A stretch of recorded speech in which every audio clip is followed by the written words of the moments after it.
So, Exodus chapter 13.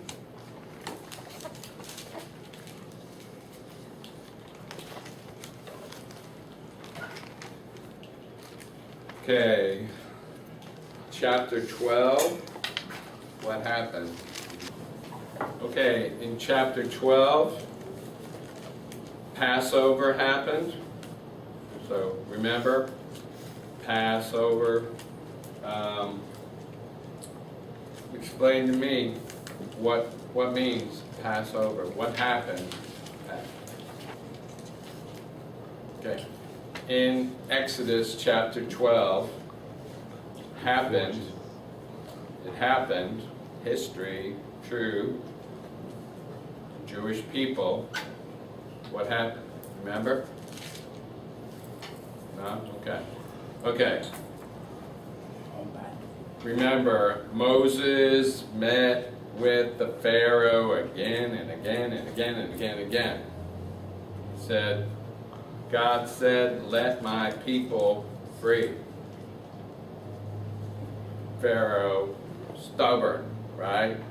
Said no, no, no, no. Sometimes said yes, but later changed his mind, no. Right?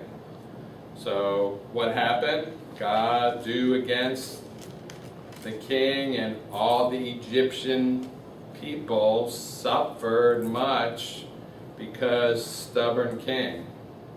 Right? Remember some of the things that happened against them? Frogs filled the land, filled their rooms, their beds, couldn't walk. Frogs. Flies, you breathe. Many, right? Locusts, same as grasshoppers, but big. And they ate all the trees and the bushes and the grass and the fruit in the farms. And then the hail, same as ice, rained down, but remember, it was different. Had fire with it. Never seen before, right? Okay. And then the water, the river, the lakes changed to blood. They couldn't drink nothing. The fish in the water died. Smelled bad. What other things happened?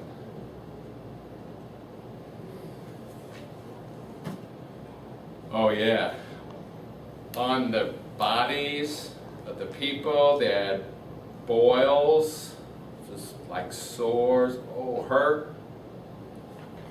But the area where Jewish people lived, nothing. Right? Also, it became dark. Mm-hmm. Couldn't see nothing. It was dark, but the Jewish people there, they had light. Okay? Just different things. Oh yeah. Lice,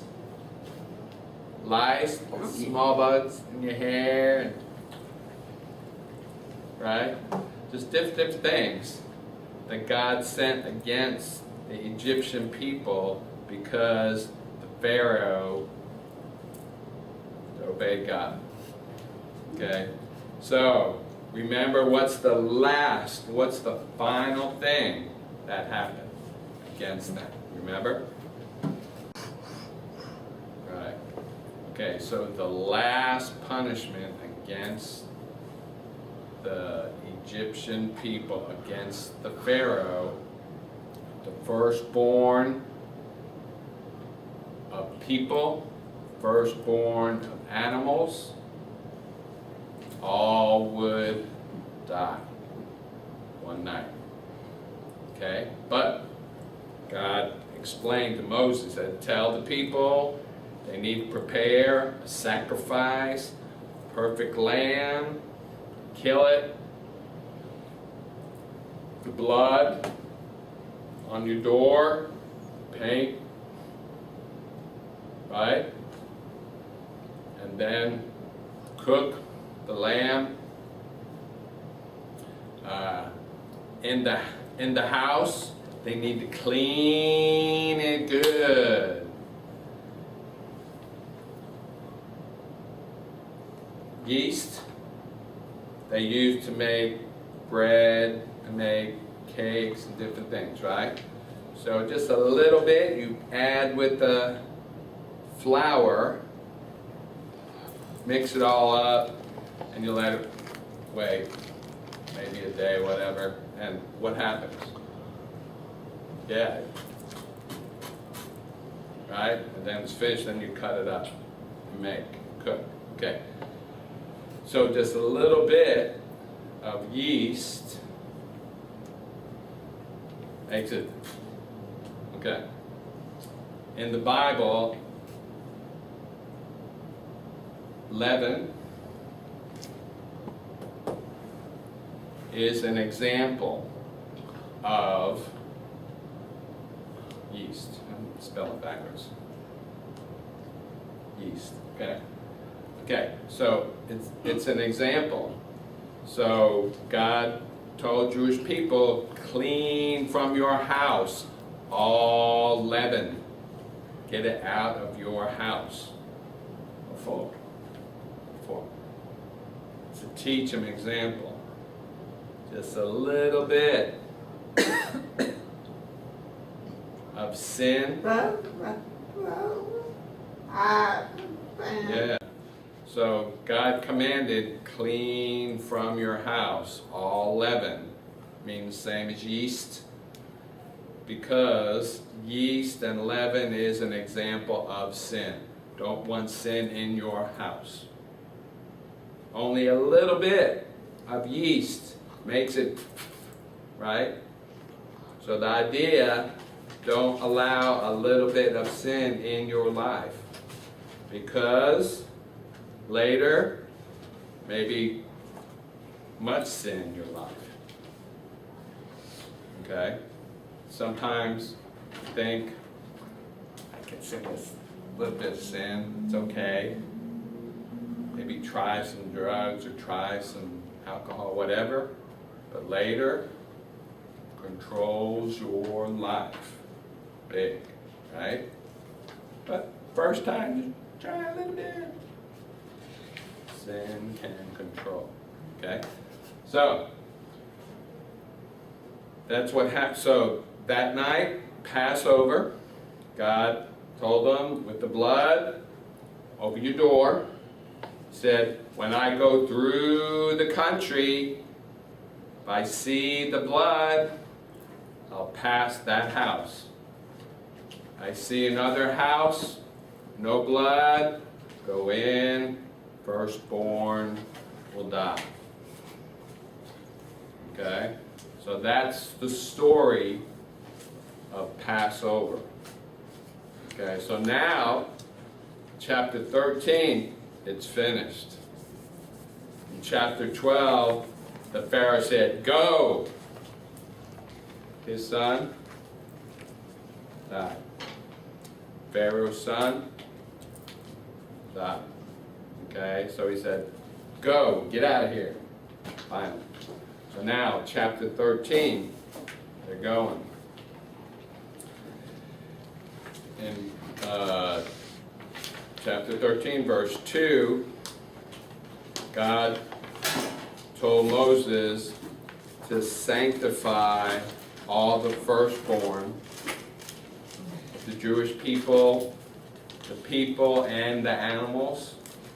He wanted to sanctify. It says anything that can give birth. It says whatsoever openeth the womb, means anything alive that can born a new baby. Okay. Among the children of Israel, both of man and of beast. It is mine. So God's saying, all of you, everything you have, belongs to me. God. Okay? Verse 3, and Moses said to the people, remember this day in which ye came out from Egypt, out of the house of bondage. For by strength of hand the Lord brought you out from this place. And there shall no leavened bread be eaten. Okay, so they said, for now, you're going to make bread without the leaven, without the yeast. Okay, so it's really like a cracker. Okay, because it doesn't swell up, it's not soft.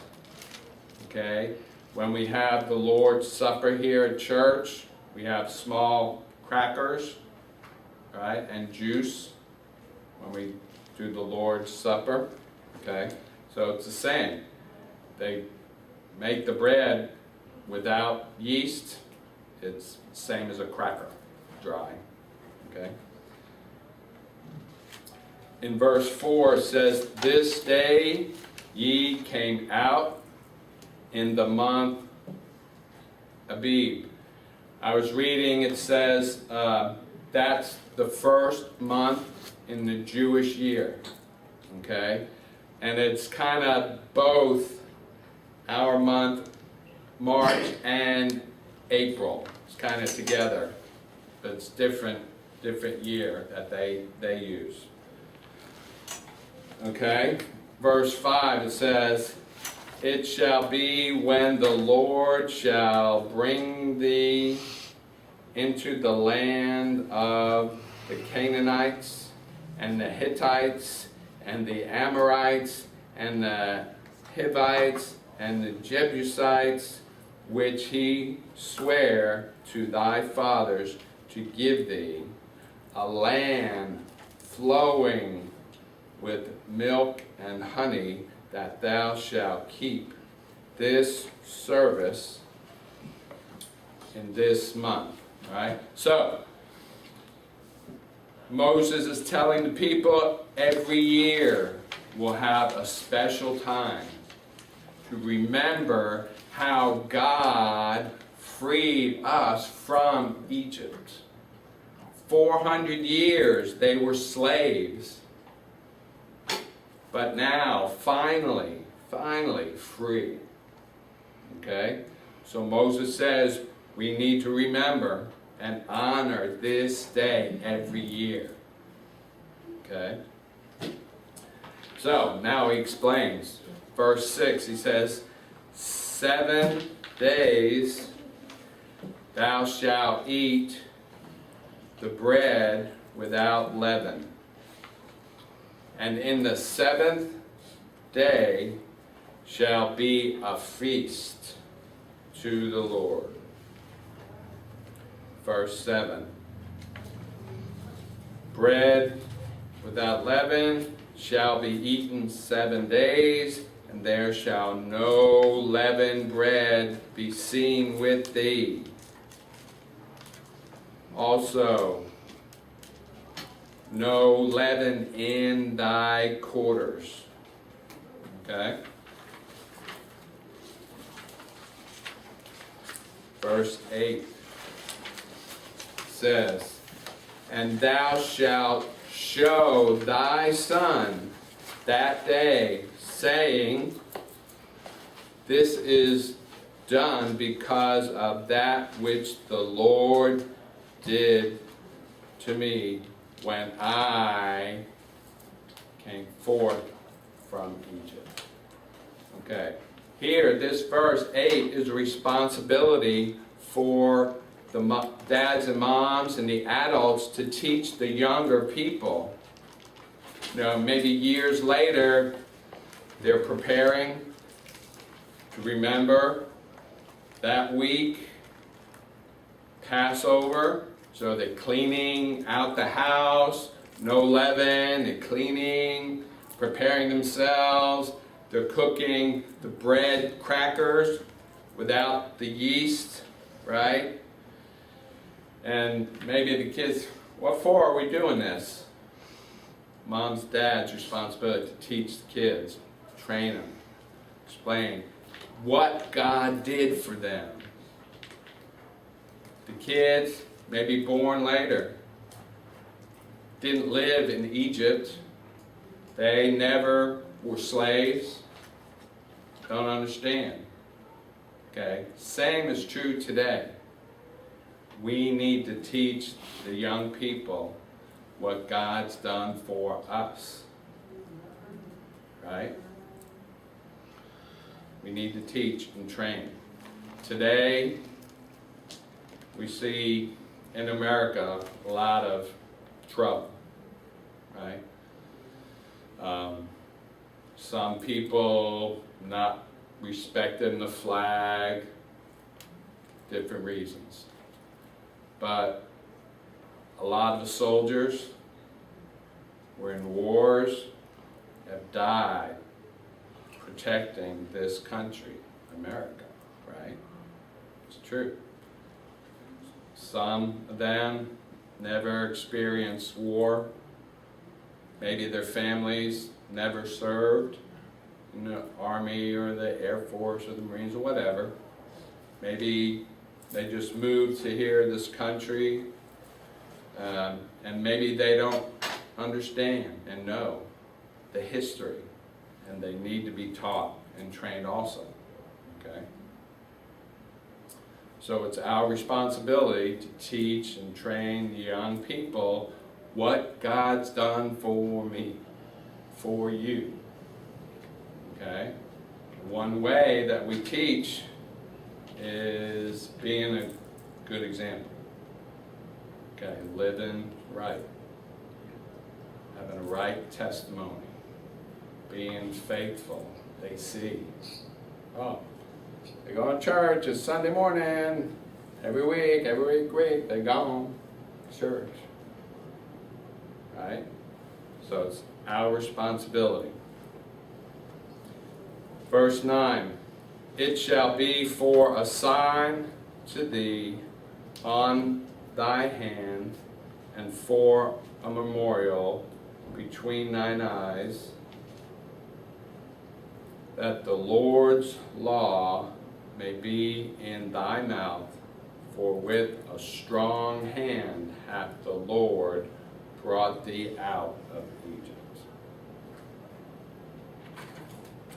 Verse 10, thou shalt therefore keep this ordinance in his season from year to year. Verse 11. Okay, so in verse 10 he says, every year you have this special time, and remember what God's done for you, how God freed you from slavery. You need to teach your children to remember and honor God and thank God for what He did. Okay? And it just, some of the verse explaining about preparing the animals for sacrifices, that God owns everything. So maybe the kids question, what for are we killing the animal, the lamb? What for? And we explain the reason for sacrifice, to honor. So it's part of the responsibility of the adults to teach the young people.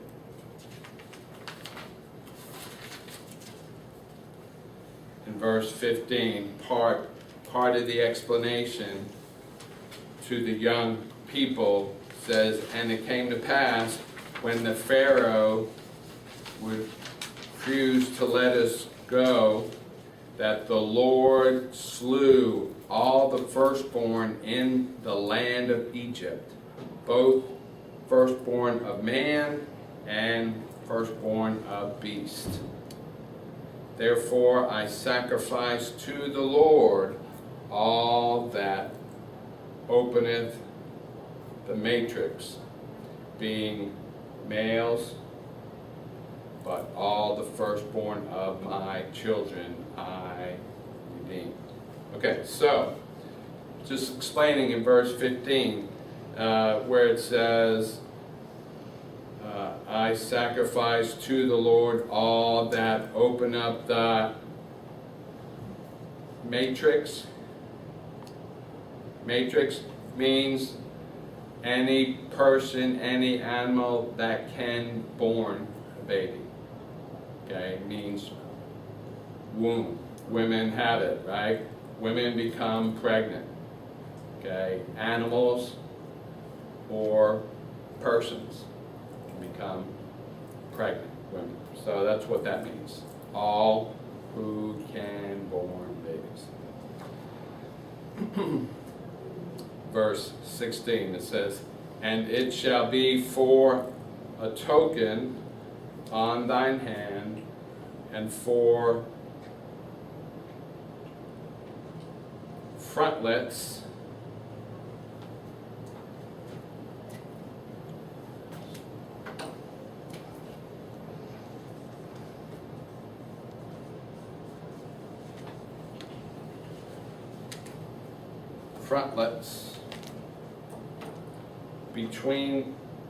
between thine eyes, for by strength of the hand the Lord brought us out of Egypt.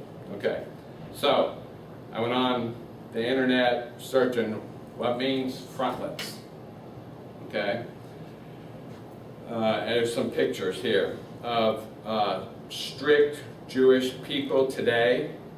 You know, there's some Jewish temples that not very strict, right? Others strict, serious history, okay? So there's some pictures, and it shows it. They have like a small box put on their head with strings, and they tie it up, okay? Maybe you've seen also some, you know, movies or TV news of Jewish people with the black hats and the long beard. That group are strict, you know, Jewish people also. Okay, so here it describes what it is. It says the Jewish people, they have 4 pieces of paper. Okay, and then they write these verses on the paper. Okay, and it says Exodus chapter 13 verse 2 through 10, and other paper chapter 13 verse 11 through 16, and then Deuteronomy chapter 6 verse 4 through 9, and then the last Deuteronomy chapter 6 verse 13 through 21. So they write the verses on the paper, and then they fold them up to make that box. And then they add the strings to it, and then they put it right there on the head like the picture shows, and tie it up. So they do this as a way to remember what God did for Jewish people, how He led them free from Egypt. Okay? And I was reading, it said some would put it on during their morning prayer time, sometimes also in the afternoon prayer time they put it on.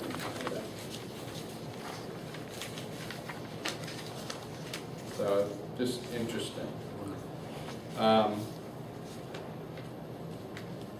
Verse 17 says, and it came to pass, when the Pharaoh had let the people go, that God did not lead them fast straight to the land of the Philistines. That way was close, For God said he didn't want, if they began war against the Philistines immediately, he didn't want the Jewish people to be afraid and say, well, let's go back to Egypt. We were safe there. Right? So the promised land was close, but God led them a different way. He didn't want their hearts to go and run back to Egypt. Okay?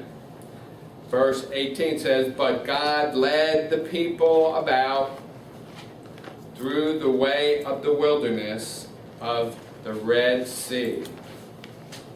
And the children of Israel went up, harnessed out of the land of Egypt. Verse 19 says, and Moses brought the bones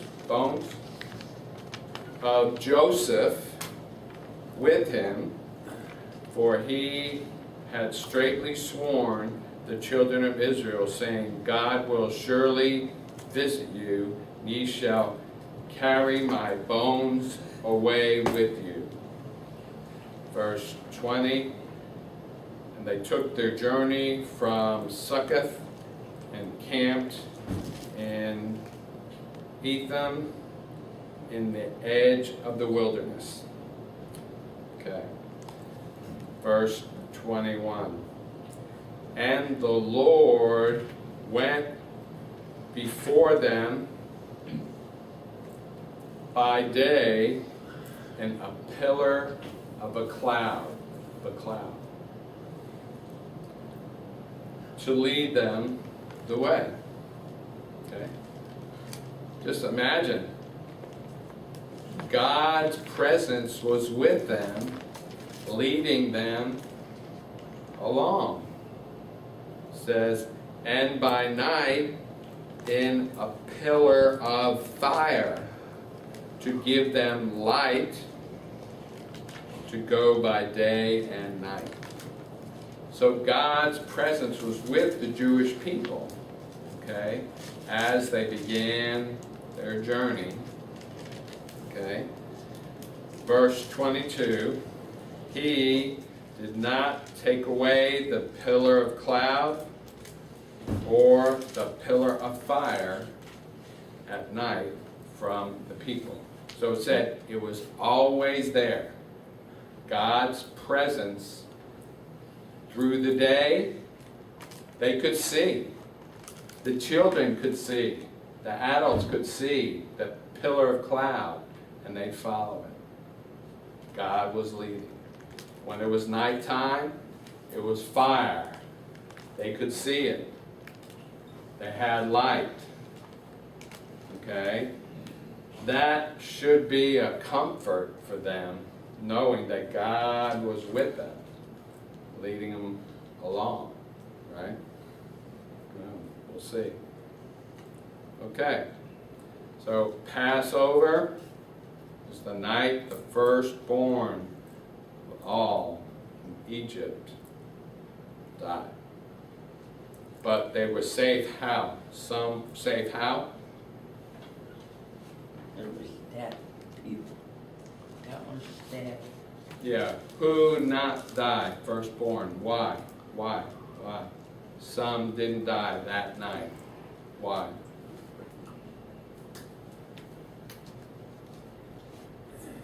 What they do at the door? Blood. Blood. Remember? They killed, sacrificed the lamb, the blood they painted on their house door. God went through the country, he saw the blood, he passed, searched for other house, no blood, he went in, firstborn died. So the blood protected Jewish people, right? The blood saved their firstborn, not die. So that is example thousands of years later, Jesus came, he died on the cross, his blood saves us, right?